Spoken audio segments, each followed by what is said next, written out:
All right, tonight I have a crazy story for y'all, some crazy research that I've been pulling up. I'm going to tonight try to tell the story of how I came across Cain as very possibly either Cain or the seventh of Cain, Tubal or Jubal Cain, possibly being the soon coming Antichrist, and Cain, the first Nephilim. One of these is a survivor of the flood I found through this information, and Lucifer himself through multiple mythologies.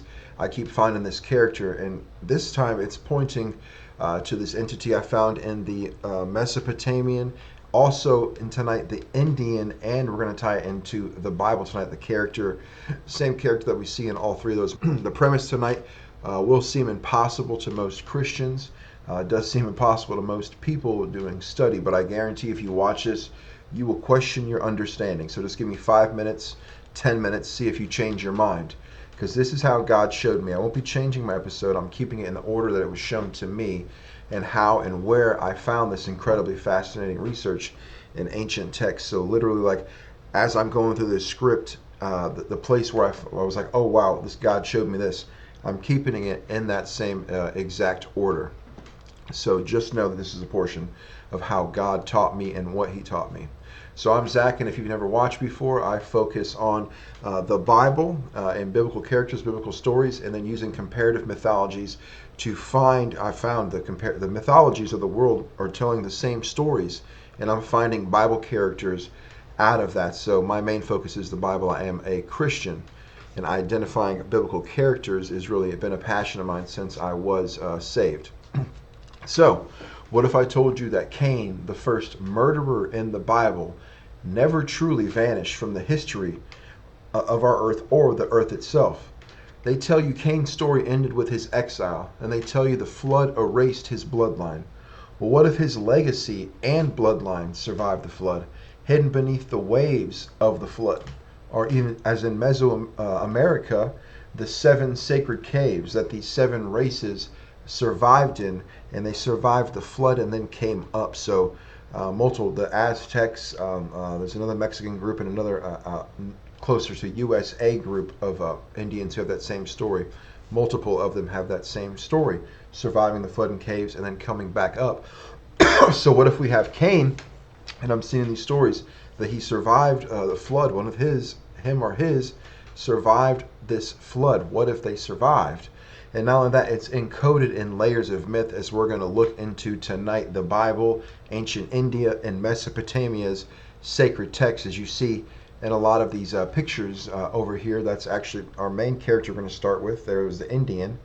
And then we're going to switch quickly over to Samaria and tie that in biblically, which is what you're seeing with the AI videos that I created there. So tonight I'm going to take you deep into ancient India and Mesopotamia to a figure who may not just resemble Cain, but could be Cain or his seventh born himself, a survivor of the flood, I found for sure, a son of the sun god, which if that's true, that makes him this Lucifer character, and we'll show that through comparative mythology. And then I'll use that to connect him to Lucifer straight out of Isaiah 14, which also then makes him the final Antichrist who will be resurrected. And that will be in our second episode, tying that in biblically to the book of Revelations, and it being where that possibility for Antichrist comes from, and why do I say that? And a key to unlocking the oldest serpent cult on earth, we're going to show tonight and in the next episode, that is the serpent and the sun god cults.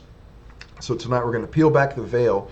We're going to trace Cain and his shadow and his myths and his stories across continents, from the sun and the serpent cults of Mesopotamia, with stories identifying a Nephilim surviving the flood, who was a son of a sun god. And then we'll also find in Sumeria, a Meshki and Gasher, who is a son of a sun god, survived the flood. Both these characters survived the flood and then build immediately pagan cities. And interestingly enough, in the Indian version, he builds Ayodhya, which is the first city after the flood made by the survivor of the flood. And it's the home of the Aryans, so that's where you get the Indo-Aryan religions from. So that's definitely interesting. And then the Meshki and Gasher entity is going to be building the city of Uruk, which we find in the Bible in Genesis 10:10, that Nimrod must be assisting him. Both of them must have been building that city. Where did Nimrod get the information from? I think we have a good answer here. We'll be looking at that. in detail in this episode tonight. So that'll be really exciting. So I just say, just hang on, take notes. This episode's focusing on identifying Cain and the serpent of the garden within ancient mythology. Um, like I said earlier, biblical, using comparative mythology and finding the commonality and then seeing where it ties into the Bible. And I think we've done a really good job here tonight, as you will see. And the fun part of this episode will be an amazing journey to get these answers out of the Bible and Hindu and Mesopotamian stories. And this study has branched off into 20 different episodes I could do just from this past 2 or 3 weeks alone studying it. So it's going to be highly detailed, difficult, and in-depth. It's hard for me to put together. It was, and it's difficult as I'm putting it together now. And this is from 10 years of studying and comparing ancient mythologies to Bible and the Bible characters. So if you're overwhelmed, trust me, I understand. Take notes and rewatch. So God bless you. God bless your study, and God bless this episode. Amen. And as we start the show, let me make mention of some of the facts that I found in these research, some of the ties and connections that are exciting that I'm going to be entering in this episode, and then a lot of them that are going to have to be in other episodes. So if you don't want to watch that and you want to jump straight into the episode, the timeline is right there.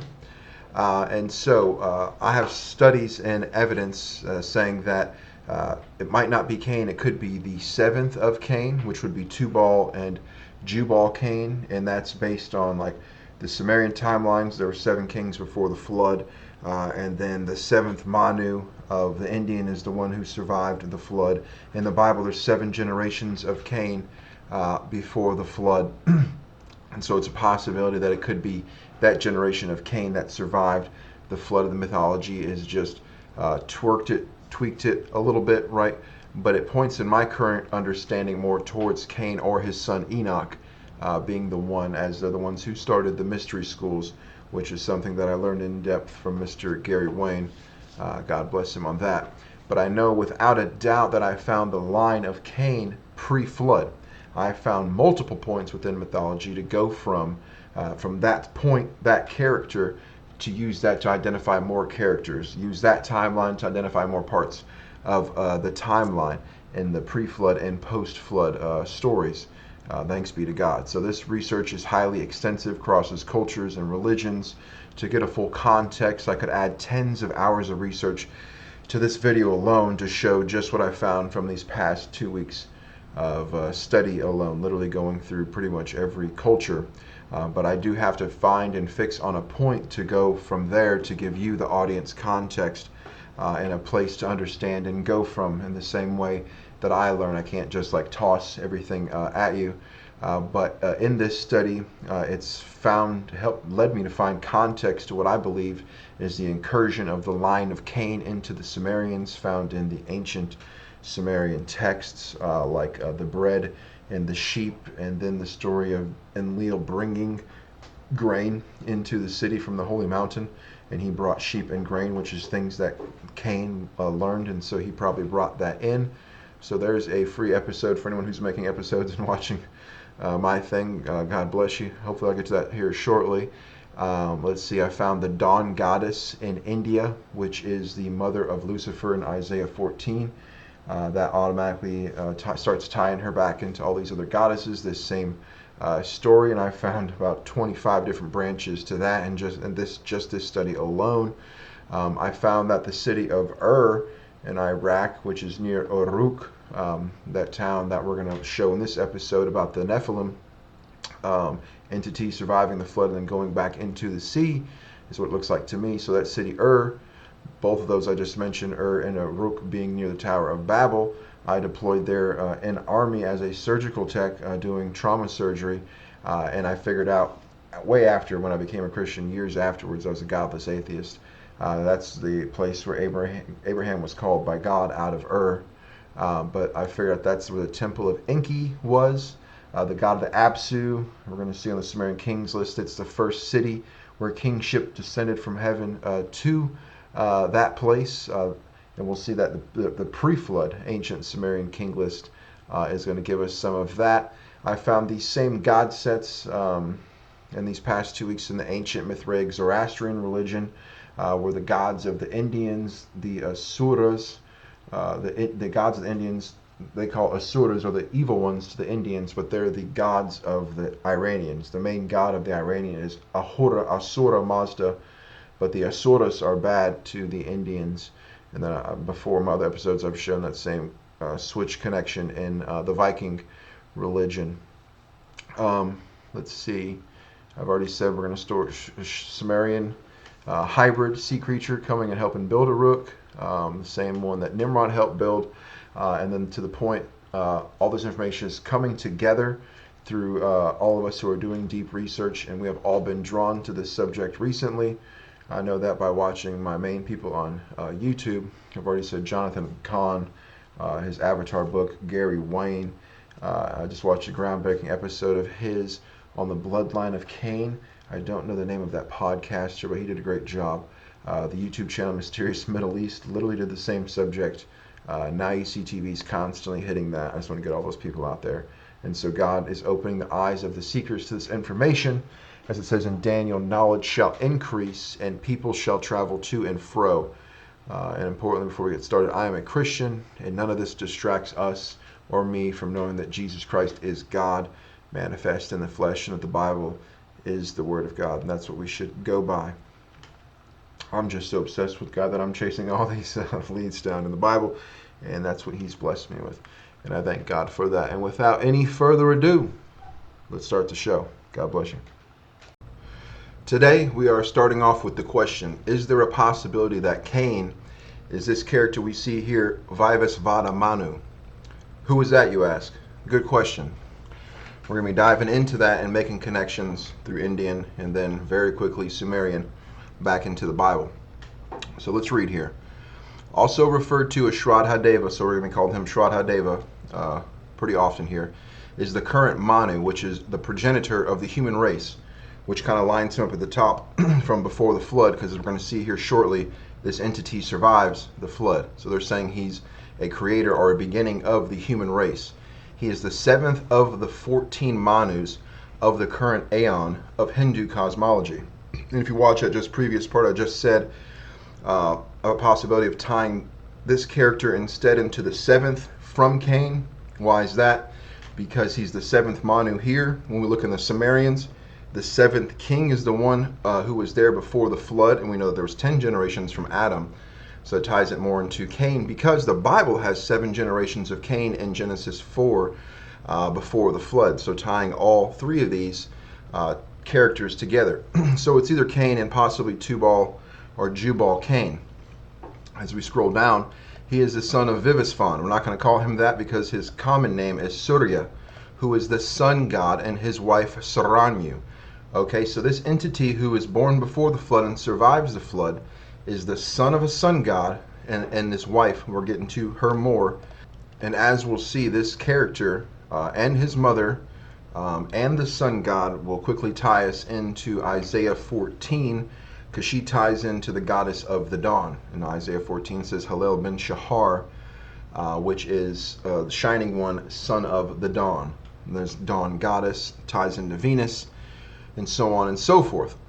So this entity was forewarned about the divine flood by the avatar of Vishnu. Manu, this entity, this guy here, Shraddha-deva, saved mankind by building a boat that carried his family and the Sapta Rishi, who are important. Those are the 7 rishis. So you've probably heard about the 7 sages that made it out of Atlantis, the 7 of Egypt.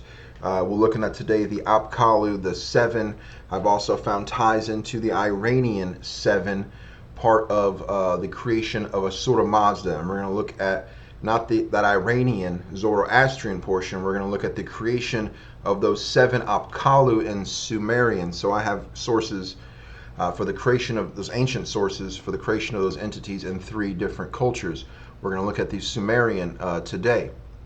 This entity forewarned about the flood. He saved mankind by building a boat.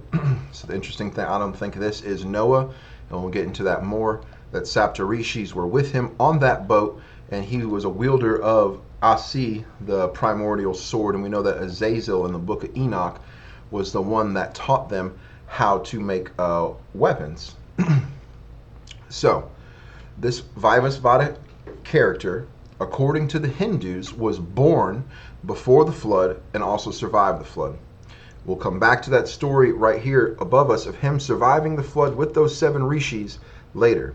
But immediately, let's identify a high god of the worldwide pagan religion, which is the sun god, his father, Surya. So Surya is said to be the father of this human hybrid king, born before the flood, yet surviving. So, to one of our main points, so if Cain is Shraddha or this Vaivasvata Manu, right, that would mean the serpent is possibly the sun god.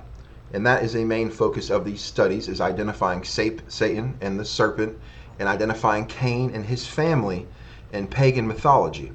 So either way, this starts to make sense because all of the pagan religions and mystery schools focused on astrology and the sun god, with more or less focus on the sun god depending on that culture.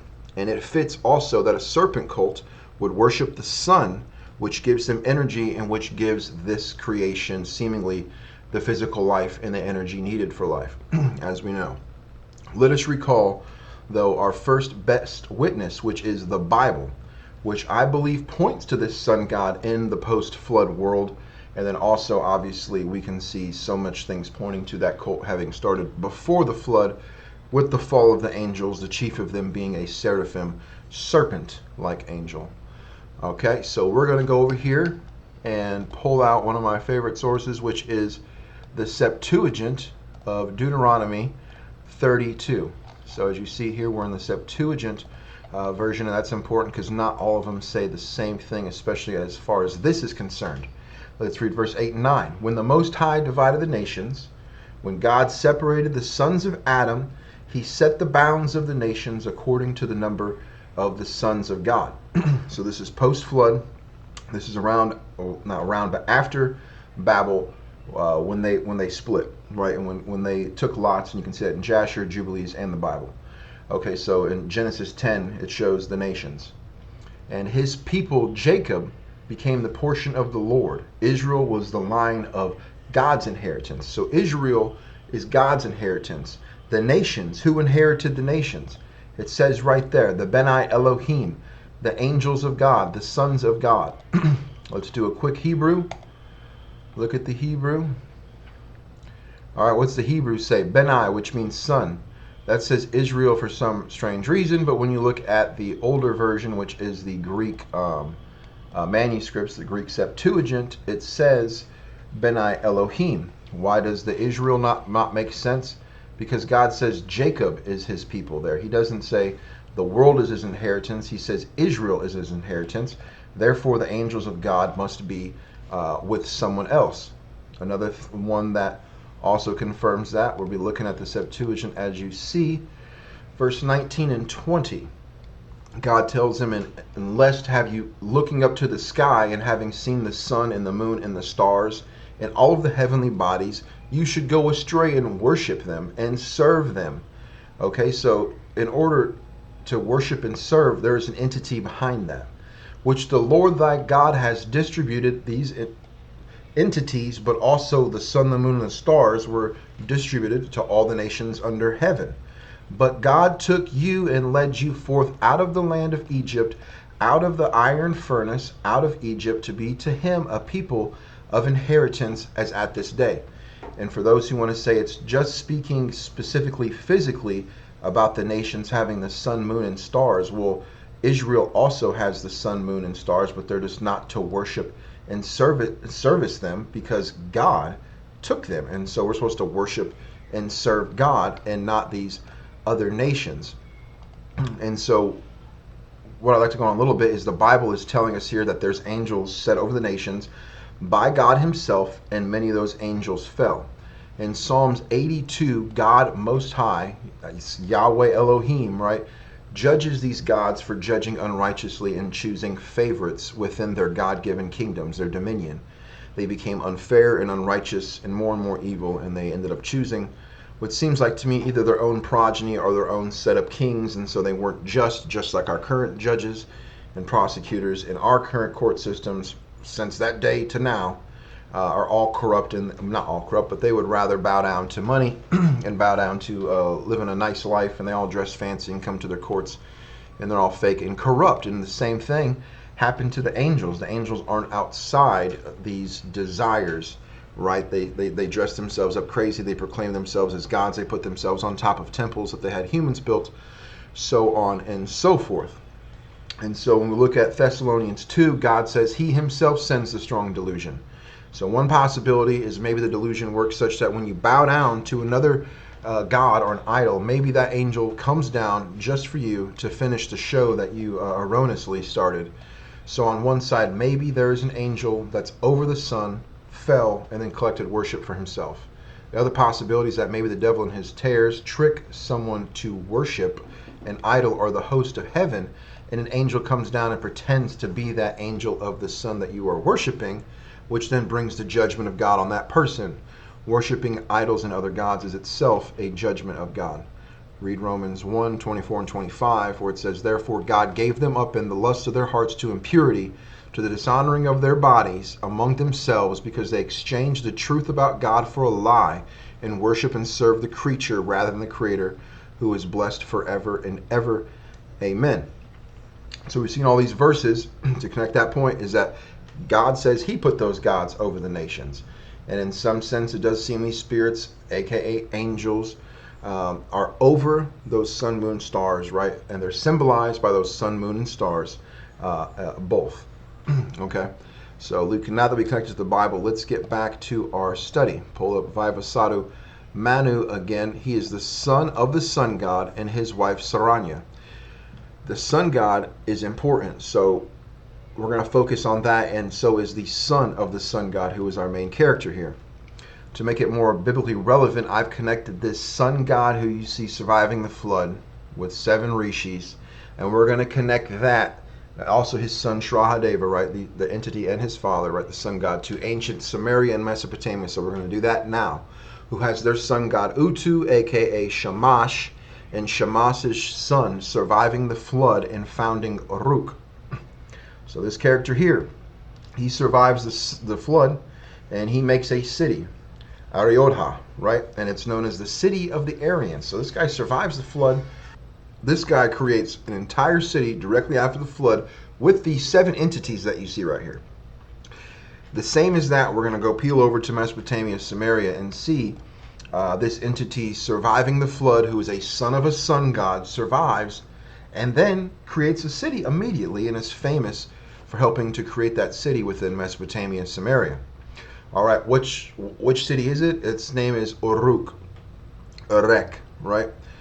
You might have heard it before because it's in the Bible. It's near the Tower of Babel, which biblically is said to be started by Nimrod. Genesis 10:10 to be exact. This Shamash, this sun god, is most definitely one of the gods that Nimrod followed in Babylon. Not only that, so is his son. Why? Because Nimrod in Genesis 10:10 is said to build Uruk. And then we're going to look at this god who was also in Sumerian culture, said to have come basically as a son of the sun god, and then started and helped build the city of Uruk, which is one big, massive pagan religious city. So remember this character here that you see, son of the sun god, survives the flood, and is very possibly Cain or his bloodline. And what we're going to do here is check out this guy right here. Meshkian-Gasher was the first king of Uruk, according to the Sumerian kings list. Here, I'll get that a little better for you. Okay, according to the Sumerian kings list, who was considered the son of the sun god, Utu. He ruled for 324 years, after which he entered the sea and disappeared.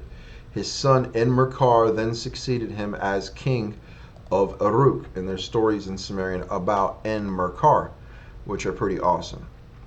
So let's pull up the Sumerian kings list, which if you haven't seen before, you definitely should check it out. I have a couple episodes I want to do out of it, including one down here, Gilgamesh.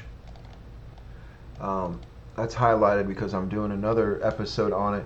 It says Gilgamesh's father was a phantom, and then you go and look at the Sumerian word for it, and it was not an Enlil. It was Lilith, Lily, Lil. So it was a spirit. Gilgamesh, whose father was a phantom, right? And so it's a Lil, right? And then so you got Enlil, Lord of the Spirits. And I'm doing a study based upon that, and I can tie that back into Enlil, possibly. His father being a spirit, so that makes him a Rephaim. There's a couple interesting trails I got written down to follow. But for our study, we're looking at the blue here. The flood had swept over. Kingship descended into Kish. I know it says K-I-C, but that's actually pronounced K-I-S-H, like Cush, Kish, which is the son of Ham, firstborn son of Ham. So right after the flood, we got an entity tying with the firstborn son of Ham becoming a king. And then Eanna, which is basically worships Inanna in the city of Uruk or Ur. This entity that we're talking about here, the son of the sun god, Mekias, what's an easier way to say it? Mekian Gasher, the son of Utu. He became the Lord and King for 324 years. Then he entered the sea and disappeared. All right. And so this city that we're in and building is Unug. We'll get back to that here in a second. So even after the flood, this pre-flood entity of Sumeria, Meshki and Gasher, has seemed to also possibly survive the flood, right? He's a son of the sun god, comes out of nowhere, takes kingship for 325 years. It doesn't say he died. He entered the sea and disappeared. Highly interesting. So we have a son of the sun god starting one of the first biblical cities, Uruk, which was built by Nimrod according to Genesis 10 in the Bible. Now I know that seems to make a contradiction. How can Nimrod and a Nephilim have created Uruk post-flood? But I believe the pattern that I'm seeing is that Nimrod probably came across the Watcher writings from before the flood, that he sinned according to them, and these sins opened him up to angelic delusions, and it is possible that he became led by a spirit claiming to be a sun god or something similar. Another possibility that opened up in this research is that he was led by a Nephilim flood survivor that we know as Lucifer, that taught him the Masonic arts of building the ziggurats and pyramids again, and taught him the pagan pantheons and worship. What I'm seeing in my research is that this son of the sun god seems to be Cain, or a direct ancestor, highly connected to Lucifer in mythology. So then I put something together that was spectacular. So let me show you how this comes together, and then we'll start to tie in these characters with Lucifer and so on. Okay, so when we see here, the Eanna is the city, right? So how do we tie this into the Bible? We go to Eanna, which was also referred to as the Temple of Heaven. Let me zoom that in some. I got a different screen. Okay. Also referred to as the Temple of Inanna, the House of Heaven, was monumental. An ancient Sumerian temple complex in Uruk, considered the residence of Inanna.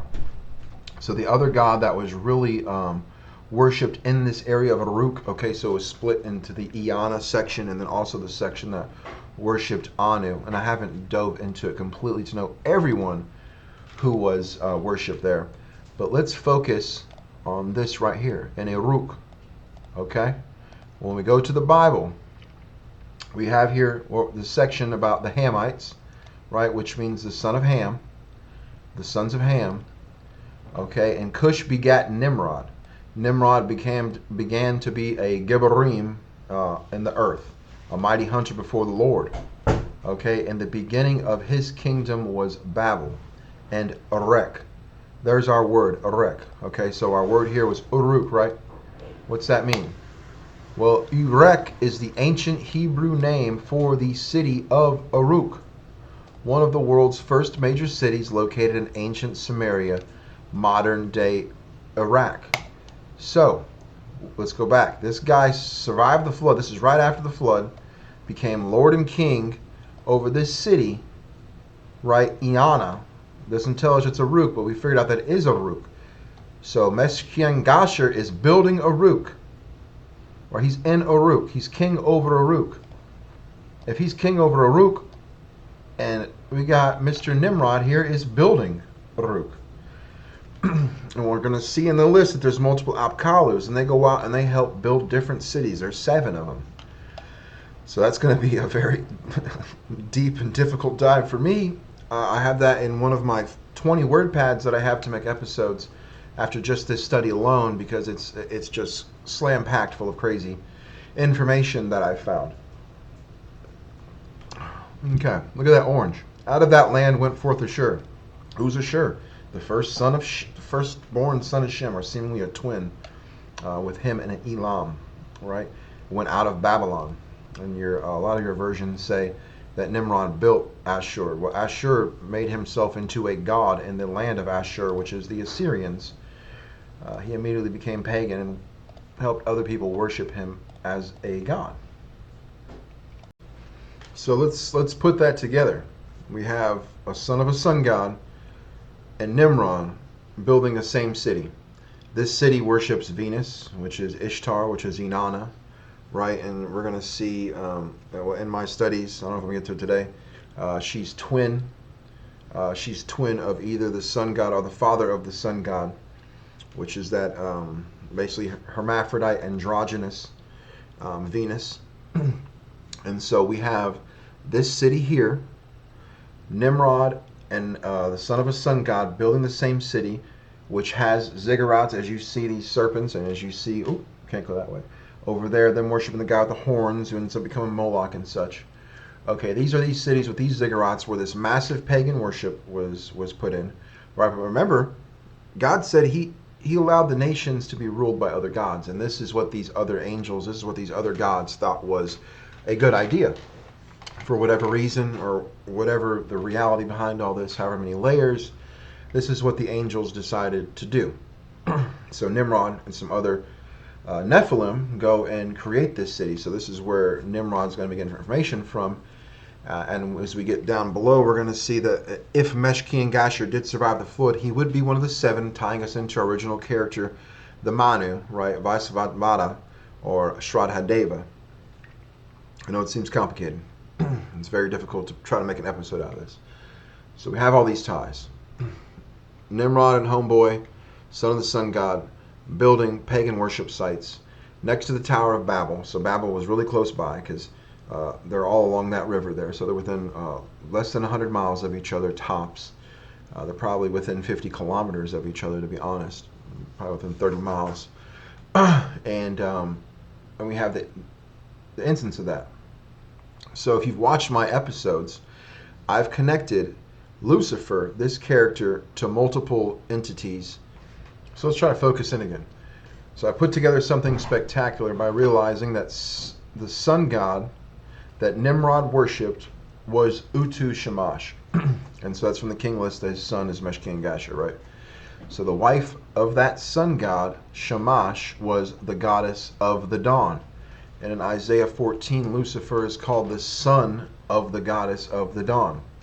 So if you've watched my episodes, I've done 2 specifically on identifying Lucifer, and very in-depth, and connected this character also in many pantheons, and God has continued to make it even more clear for me now, thanks be to God. So Lucifer in Isaiah 14 is called the shining one, and very importantly, the son of the dawn in Hebrew. We're about to jump in and take a look at all these connections here. And so here we have a son of that sun god, and he's a son of the dawn goddess. So that makes him at minimum Lucifer's brother, or Lucifer himself. So this Lucifer character in Mesopotamia, or Lucifer's sibling in Mesopotamia, named Meshki Gashur, which we've just been looking at, surviving the flood and building Uruk with Nimrod, starts an ancient pagan main temple site with Nimrod near the Tower of Babel in the biblical city of Uruk. This entity was said to help build Uruk. So who was this entity, this son of a sun god? This is possibly, very possibly, the biblical Lucifer, who seemingly survived the flood, which would tie him into like the son of El, the son of Kronos, Zeus, or who survived the flood that we've seen so many times in these myths, seem to have survived the flood, and to assist Nimrod, who built the Tower of Babel, who was, God said, if we don't stop them, there's nothing that's going to stop them. If we don't stop them, they can do anything that they please. And not only that, the Tower of Babel in Uruk, but the cult sites around it, the cities around it, the pyramids and ziggurats around it, that all seem to tie together. So let's open up the web pages and see if I can try to capture what I'm saying here. Okay, so get this set here, make sure we're on square. So the entity who built Uruk, Meshkin Gasher, who is the son of Utu. Utu is this gentleman here. Let me scroll down and see he's also known as Utu. So Shamash, as we look at Shamash, he's the sun god. And so same language, same culture, Meshkin Gasher is supposedly a son of this entity. Okay, so when we scroll down here, above my head now, we see that his consort is Aya. Who is Aya? And then, well, let's, before we jump, this is popping out, because it's going to come up later and then another episode. Is there, once you get into this Venus character, the goddess of the dawn, right? Venus is the evening star and the morning star. It's also the bringer of the dawn, bringer of the sun, when it's in that very far morning star form, the most advanced morning star form. When it's furthest in from the sun, it's also a dawn bringer. It's a sun bringer, characterized sometimes as the chariot of the sun. God help me not to confuse you going into all this different stuff. Lord forgive me. God help me. And so grammatically, this name grammatically feminine, because we're going to see a lot of switcheroos happening with this character. Okay, so his wife is Aya. How does this tie us into the Bible? Well, she's a goddess associated with the dawn, the goddess of the dawn. Okay? Let's go to Isaiah. How art thou fallen from heaven, O Lucifer, son of the morning? How art thou cut to the ground, which did weaken the nations? How does that tie us into dawn? Okay, Lucifer is Hallel, which means shining one. And Ben is sun. In Shahar, they say, is the morning. But when I look at Shahar in the Hebrew, what's that say? It's the dawn. So he's the son of the dawn. Why? What is that? Is that philosophical? Is that metaphorical? No. In their culture, Shahar was the dawn, was actually a god, right? Who is a child of El, who would be Kronos, and Asherah, right? Who's the first fertility mother goddess, as you see striking a pose beautifully there. Okay, so Shahar being literally a parent of Lucifer, son of Shahar, same area, basically close, very close to the same language, right? Is the entity who's a son of El and a son of Asherah, and is the god of the dawn, goddess of the dawn. So I was asking Google here, but it wasn't getting me exactly where I wanted to go. So looking back at all the information, and I know it's a lot. I know it's a lot. This is why it's very difficult to make this episode. Is that I feel like I've literally identified Lucifer, right, son of the sun god, and then so in Indian it's Aditi, and I can also tie her into the goddess of the dawn. And that's going to have to be another episode because we're going to focus on other things. But I feel like I've identified this Lucifer character, this survivor of the flood.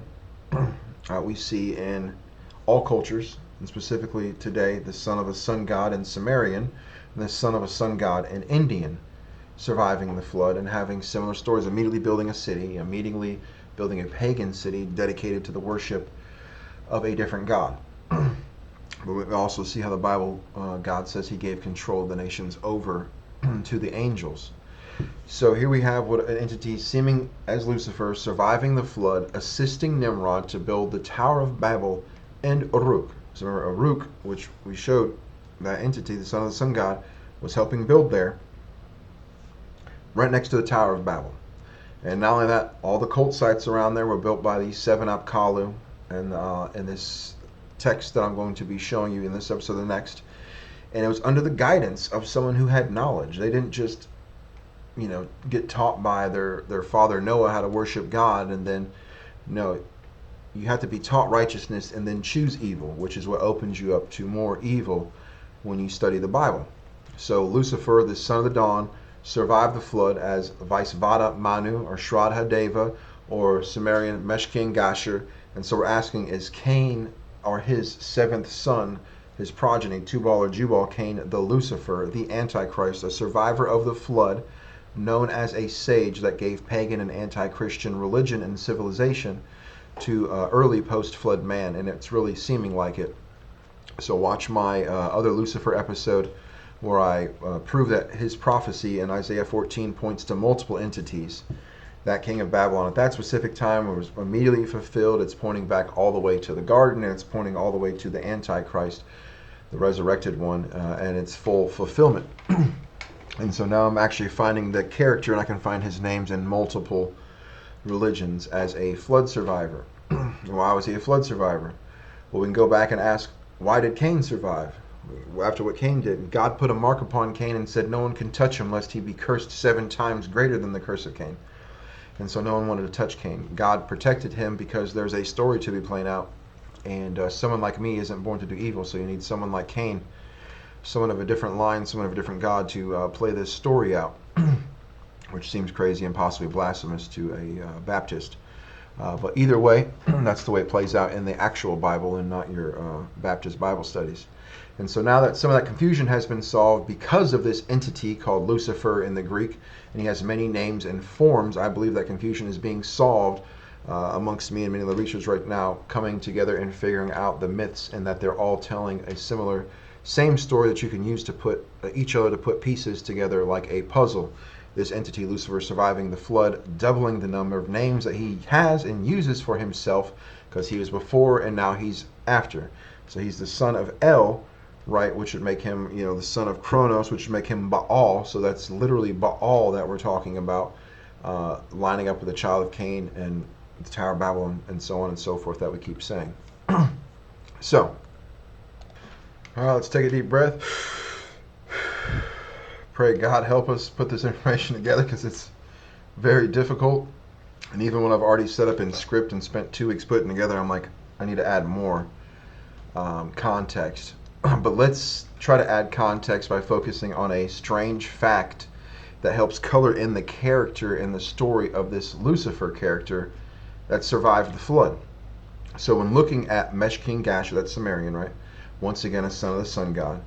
What does it mean that this character entered the sea? So put that back up. All right. So that when kingship came down from heaven before the flood in Eridu, I was there. That's where I got deployed to in Iraq. I was in Ur. That's the city of Ur. We'll talk about that a little bit later here. So find our spot.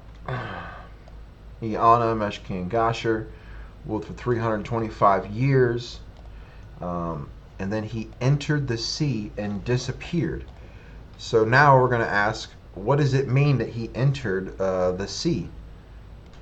And so we're looking at it and saying, what does it mean that he entered the sea and then disappeared? What exactly does that mean? Well, Shraddha-deva and the 7 rishis, they survived the flood, and they came from the sea. And after Meshkin Gasher built this Antichrist religious city, the same as Nimrod, and Ziggurat at Uruk with Nimrod, right? E-R-E-C-H in the Hebrew, and U-R in the Sumerian. He went back, this entity went back into the sea, and then went to help start other mystery cults worldwide. And we'll see, well, the other Apkallus in the Sumerian helped to build other of these cultic cities that we find in Mesopotamia, Samaria, the Iraq area. So we're going to tie this king who helped Nimrod build Uruk into the serpent race who survived the flood. We're going to show it has androgynous qualities like Lucifer and Venus. We're going to see possibilities of how they survived the flood. So let's go ahead here and look at the gods that were worshipped in Uruk. Anu, the sky god, and his daughter Inanna. So that section called the Eanna was her holy site in this city of Uruk, built by, biblically, Nimrod. Other deities such as Enlil, the water god Enki, and Nana, the moon god, were also part of this pantheon worship there. But they say these main focus points were Anu, the sky god of the Anunnaki, who are not aliens. This is literally angels given dominion over these lands and being fallen,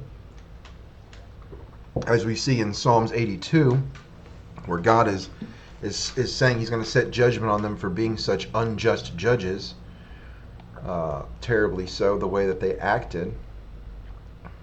Saying the same thing. So let's look at Inanna, who they're worshiping. Okay? Patron goddess of that temple at Uruk that Nimrod built. So this ties into the Bible because of that. But we have more interesting things to go through. Tammuzid, biblical, that's Tammuz, right? It says the women made cakes for the Queen of Heaven, and God was upset with it. The Jews literally named their month Tammuz after this false god worship. Tammuz is in the Bible, where they weep for Tammuz. Sukkot is an interesting study there. We can't get into that now. The attendance of the gods gets into some interesting stuff. And as we look on the right in yellow, her symbol, the 8-pointed star, we already passed by her association with the planet Venus. And then so we're looking at her association with the planet Venus, the lion, and the 8-pointed star, which is Venus. And crazy enough, when I was in Mesoamerica, when I was in Chichen Itza and Uxmal and Bacan, and one temple I'm forgetting, what else would I go to? Anyway, I can't remember the name. It was on the way back. But in these 4 temples I went to, especially at Chichen Itza, they had 8-pointed stars there. And specifically when you do the research, they were worshiping this god Venus, and they're doing human sacrifice to it. And so here we have this entity known and symbols are represented by this 8-pointed star, which you'll also find in Mexico. Okay, and then you start seeing all her equivalents, and we have Astarte, Aphrodite, Venus, Labat, and Isis. Crazy enough. Where's the last one? Okay, so we're about to get into something really crazy here. So let me just go ahead and say again, the main god worshipped in Uruk, the city of Nimrod, was the goddess Inanna, the patron goddess of the city and its Eanna temple of the Inanna district that we see in the Sumerian Kings list. She was worshipped in various forms and was associated with love, fertility, warfare, and the planet Venus. Why is that important? Multiple reasons for this study, because Venus once again is the dawn star. Venus is Lucifer in androgynous form, because Inanna, aka Venus, was the twin sister to Shamash, aka Utu, the sun god. So as we're pulling this in, it's important, because what we're seeing is the sun god and the dawn goddess in an association with Venus. Okay, and so as we see Inanna in this Aya, right, goddess, tying in Inanna and Venus, and it says here, Inanna and her twin brother Utu. So Utu, Shamash, the sun god, is a twin of Inanna. They had a very close relationship, borderline, and so forth. So it's really pointing to androgyny. And the most important to the current point is that Mesh King Gasher, right, once again is the one who was with Nimrod building the city, is the son of Shamash, right? And most likely the dawn goddess, right? So it's already strange whether it's just this is the same entity who can take multiple forms or it's one of their children. Either way is strange, but either way would make him equivalent to the biblical Lucifer. And this is the reason I believe that Nimrod and this character go to build a city, which is honoring, right, Lucifer and his parents, right? Them starting seemingly Lucifer and Nimrod. What are they, what are they starting? The pagan Antichrist cults, yet again, right? These step pyramids, yet again. When a god stands on top of it, it looks like they're on top of a ladder, which takes you back to Jacob's ladder. And also, probably it's some semblance of something in heaven, which is why they want to be placed on top of it, because they are trying to be God. Because I guess angels are like humans with just much more power and ability to dive into corruption, and so they're just passing off and trying to steal everything of God in one semblance and one line of thinking. There's multiple layers of reality. That's where this study gets you. It's absolutely insane. Okay, so back to the point. Nimrod and seemingly Lucifer building a city to honor his mother and father, as we see here. So Anu was a sky god, and then the other one was Inanna, as we see pointing back to the dawn goddess and him being a child of it, and Utu being the twin brother. And as you see, it's pointing to them having that weird relationship. And then, what also ties that in? Bang, we go to Egypt. That just came to the top of my head. You go to Egypt, and Isis, who we've already seen in that list we just were on. Isis was one of the last name in the bottom of that list. Had that same relationship, right, with her brother producing, wasn't it Horus? I believe it was Horus. So you see that same pattern everywhere. So God bless you in holding that and putting that together. It's definitely not easy. So we ask, who better to build the city dedicated to Inanna and Anu and Shamash than Lucifer himself, who seems to be this child of theirs, their Nephilim child, who survived the flood. So here we've also proven beyond a reasonable doubt that the Anunnaki are not aliens. They are the Nephilim. They are the council of God. So the story's crazier than aliens in space. It's literally God who has the power to create with words, right? Your actual reality that you're stuck in is definitely a crazier reality than their conception of aliens, and us being a fart in the wind, developing aliens who want to come here and observe us. As lovely as an idea as that sounds, it's absolutely stupid. They definitely exist in some form, but they're not the creators. Anyway, back to the point. They're coming here. They're going to seemingly come in here. The aliens, the fallen angels, are coming here as part of the Great Delusion that's coming. So God bless us. And that, but anyway, so Lucifer and seemingly Nimrod building the city dedicated to the gods, who is his parents. It just explains everything, like why they're building the Tower of Babel, like who's leading them and stuff. There's literally these 7 Apkallu, these rishis that survived the flood, that are leading and building cities with these people immediately, and this is just one of them. And let's see where we got here.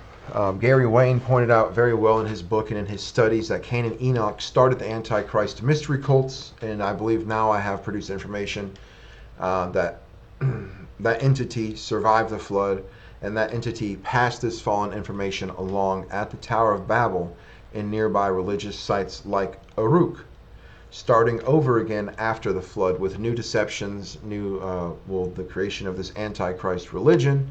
And also pointing to, on the another strange end, would be the androgyny of Lucifer, basically, brought up and proven in some way here, and possibly whoever the father of Lucifer is, this androgynous entity are this twin set, male and female, shapeshifters, gender shifter, whatever.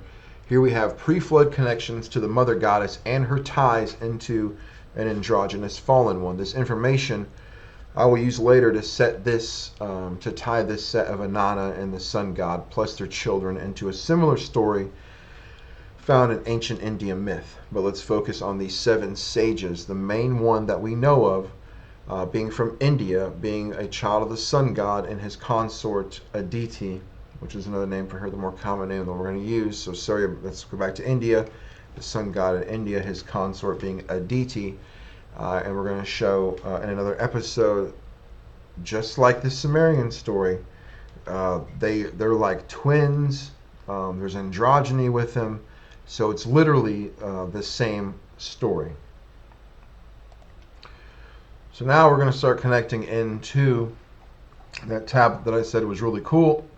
And so remember, this entity that's seemingly Lucifer survives with 7 sages in India. Rishis survives with 7 Apkallu in Sumeria. Okay, this entity, one of the 7, or is the 8th of the 7, which we're going to tie in later to Revelation. Okay, the 7, and then the 7 Antichrist kings and heads and kingdoms, and the 8th being of the 7, seeming to resurrect. It's going to be a lot of 7s from here on out, so hold on. And so we're going to look here as I zoom in, make it a little easier for y'all to read. Basically the creation story for these 7. And so we're going to scroll down and start at, as you can see, these 7 are being called weapons. They're being urged to battle by Era, which seems to be Nergal. And one thing with these gods of the underworld, and even Zeus himself, is they have a name when they're above the dirt, and then they have another name when they're below the dirt. They become gods in the underworld because they were up here most of the time first. But there's also the Nagas, who are just underworld entities, so that kind of would confuse things, and is still confusing to me. I think I wanted to start here. The 7 warriors, unrivaled, their divine nature is different. Their origins are strange. They are terrifying. Whoever sees them is numbed with fear. Their breath of life is death. So that's inverted. There's 7. So God has 7 eyes in Revelation. He has 7 Holy Spirits. 7 spirits of God. He has there's 7. 7 bowls, 7 seals. What other 7s are there? A bunch of 7s in the book of Revelation. Okay, and so there's an inverted kingdom, and when you see something like the breath of their life is death, you can kind of guess that's not Gabriel and Michael. So this is a different 7 set of 7. People are too frightened to approach it. Isham is the door bolted before them. When Anu, the king of the gods, sowed his seed into the earth, she bore him 7 gods, he called them the 7. So I really want to do an episode on these 7, because it's recalling another set of 7 that the Capturari or something in Greek that I want to tie in to this, but I already have this and 2 more cultures plus that one I just said, so 3. So I got 4 total I can tie in right now to this group of 7, which starts to make the story more full. And so they stood before Anu, who created them, how? By sowing a seed in the earth, which in Greek that would be Gaia, right? This mother goddess. And she bore him 7 gods. So it's very interesting, very crazy. He ordained their destinies, summoned the first to give his instructions, and basically, go and spread terror. He said to the second, burn like fire and scorch things like flame. Third one, look like a lion. Let him who sees you be paralyzed with fear. The fourth, let a mountain collapse when you present your fierce arms. So he's basically creating monsters, and he had ordained destinies for all of the 7. He gave those very ones to Era, who's also seemingly Nergal, warrior of the gods, saying, let them go beside you when the clamor of human habitation becomes noisome to you, and you resolve to wreak destruction, to massacre the black-headed folk and fell the livestock. Let these be your fierce weapons. Let them go to battle for you. So these entities are war-like entities. They're not on the kingdom of God, that's for sure. It's the kingdom of the other side. And you see those 7 very well detailed in that. So I know we've covered a lot of ground today. a whole bunch of information, and I pray God edifies that. I pray God gives you even more information, that He locks it in for you. And I don't want to leave you overwhelmed, so I'm going to start to come to a close. I'm going to give one more grouping of information. It should be less than 5 minutes here, tying these stories together. So I'm going to show you another connection between the line of Cain and these characters that I've been showing you. So let me show you a couple lists that point to the 7th generation being the one that survived the flood. And we know that Adam and Seth was the 10th generation. Okay, so this is another important Cain connection or tie-in to one of his lines surviving the flood. We know that Nephilim survived the flood, and those who survived the flood had a greater than 50% chance of having Cain's DNA within them, or more possibly as a Nephilim descendant of Cain. Something in the water survived, something in a cave survived, something had to have been there to start the Nephilim line again. As Genesis 6 says, they were before and after the flood. So we know they survived the flood. So here we are in Genesis 4. The line of Cain has only 7 generations before the flood. Right, so we'll count it. We got Cain, we got Enoch 2, Irad 3, Mahujael 4, Methusael 5, Lamech 6, and Lamech has 2 sons, Jabal and Tubal-Cain. And Tubal-Cain, being an artificer in brass and iron, he was like a smith, which will bring us into Vulcan, which brings us into Hephaestus, which will tie us into the story. And this is why it's a good likelihood that it's not Cain, that it is the 7th generation, being that Tubal-Cain, Hephaestus, Vulcan connection. But what we also have here is Naamah in purple.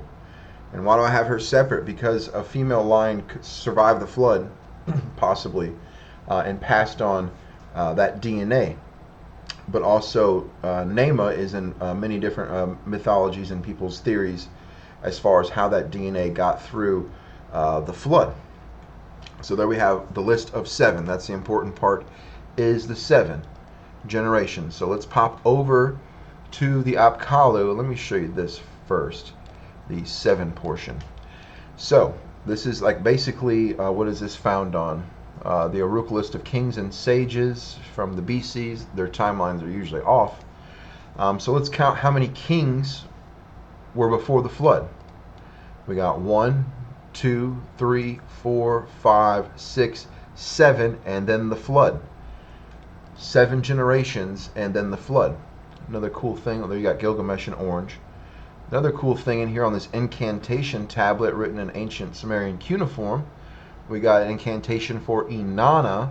And the important part is it talking about these 7 sages we've been hitting on. And what is it saying of them? There's 7 of them, but the cuneiform is saying something that's like some type of fish hybrid of the sea. It's calling these entities some type of fish hybrid. The 7 sages of Atlantis, as a lot of people say, who have originated in the river, who control the plans of heaven and earth, originated in the river. Okay, immediately that ties me back to Ganga, the river goddess of Hindu, who's had a son, Bhishma. She was a literal, like supernatural type entity that got with a king and had one of the strongest warriors, and is a main character in the Mahabharata, the main Indian, one of the main Indian epics and religious texts. And he's so powerful. He's basically like Samson, or even stronger in some sense, able to take out entire armies. But as we know, Samson is all powerful with God with him. So it depended on our God, who was the God of Samson. So back to this part of the study. Here we have these fish entities, those 7 sages, okay, who had the goddess Ishtar descend from heaven into the sanctuary. Another thing I highlighted, they drove out a dragon from the temple, which is kind of crazy. Okay, so let's return to our original character, Vaivasvata Manu, a flood survivor. And what's another important thing about who he is he is the 7th. There's that number again. He is the 7th Manu of this age, of this aeon. We look at Manus, right? So here he is, number 7, Vaivasvata. Well, who's number 1? Swayambhuva, I think is how you say it. And when you go to this gentleman, he is the mind-born son of Brahma. who is a four-faced god like a cherubim, and husband of Sacharupa, the first woman. So that would make this gentleman a good candidate for being Adam and Eve, which would make the seventh born of this occultic serpent-worshipping dynasty. Okay, that would make them Tubal and Jubal, Cain, and Naamah.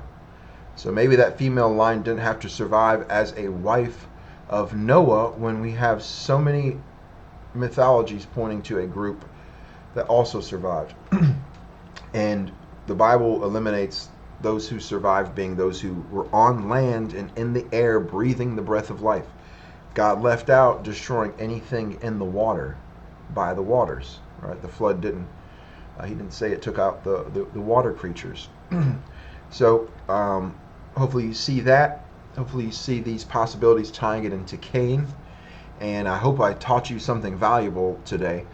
Please feel free to ask me any questions anytime in my comments. As you see, I do answer them, and I give as much detail as needed for that answer. And I believe today I have shown with a good likelihood very many things. I've identified the character of Lucifer as a survivor of the flood, a Nephilim known by many names, and this entity was likely a direct descendant of Cain, the serpent seed. I've also shown this Lucifer character named Meshki and Gasher and Sumer built the Tower of Babel and probably led the charge in the surrounding areas, and who's taught that Antichrist pantheon that we've been looking at. Okay, and I've also shown in that little piece here that connection with the biblical character Baal, okay, being Zeus, and having those tie-ins. And that multiple mythologies state that either 7 or 8 entities survived the flood. So I'm going to leave it at that. My next episode will be a continuation of this study and diving into the 7 rishis, or the sages, or the Apkallu that are found around the world.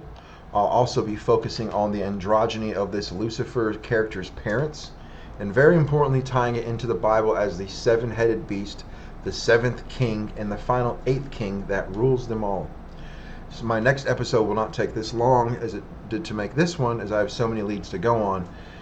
It's just me working 8 hours in the Florida sun.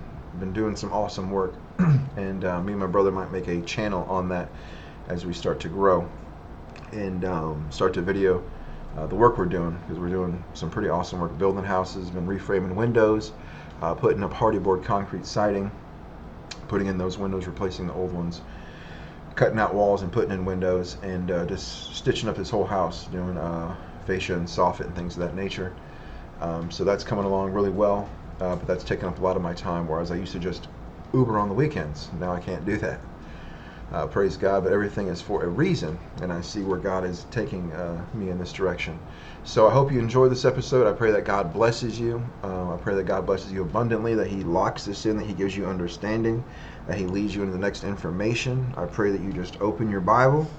You should be reading your Bible. You should be reading things that connect you to the Bible and research, things that draw you to talk to God, ask questions of God, and be in relationship with God. I just pray that you come into a closer relationship with God, and that God loves you. I'm thankful for you being here. I'm thankful for you making it to this part of the episode. So please comment. Let me know what you think of this information. Ask me any questions. Drop by, say hey. I love you guys. Until next time, God bless you, and peace.